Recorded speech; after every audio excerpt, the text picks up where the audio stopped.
حضرت وزین رضی اللہ عنہ سے روایت ہے کہ ایک آدمی نبی صلی اللہ علیہ وآلہ وسلم کے پاس آیا۔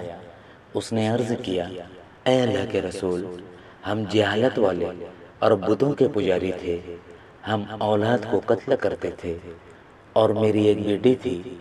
جب وہ باتیں کرنے لگی اور جب میں اسے بلاتا تو وہ میرے بلانے سے بہت خوش ہوتی۔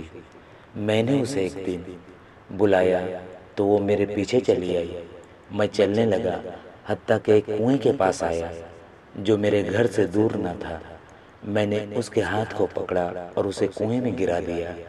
آخر وقت تک وہ کہتی رہی، اے میرے ابا جان، اے میرے ابا جان۔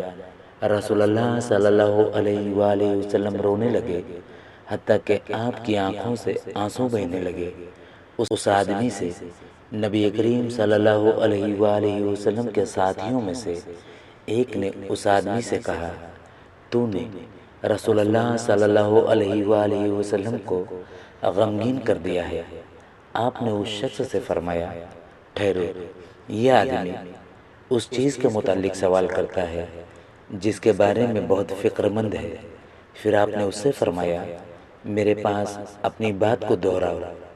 اس نے بات دہرائی تو آپ صلی اللہ علیہ وآلہ وسلم پھر رونے لگے حتیٰ کہ آپ کے آنسو داڑھی پر گرنے لگے۔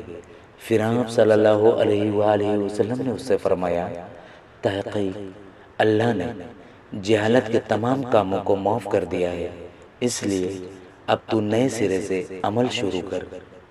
حضرت صلی اللہ علیہ وآلہ وسلم نے فرمایا، میری تمام امت کو معاف کیا جائے گا سوا گناہوں کو کھلم کھلا کرنے والوں کے، اور گناہوں کو کھلم کھلا کرنے میں یہ بھی شامل ہے کہ ایک شخص رات کو کوئی گناہ کا کام کرے اور اس کے باوجود کہ اللہ نے اس کے گناہ کو چھپا دیا ہے، مگر صبح ہونے پر وہ کہنے لگے کہ اے فلاں، میں نے کل رات فلاں فلاں برا کام کیا تھا۔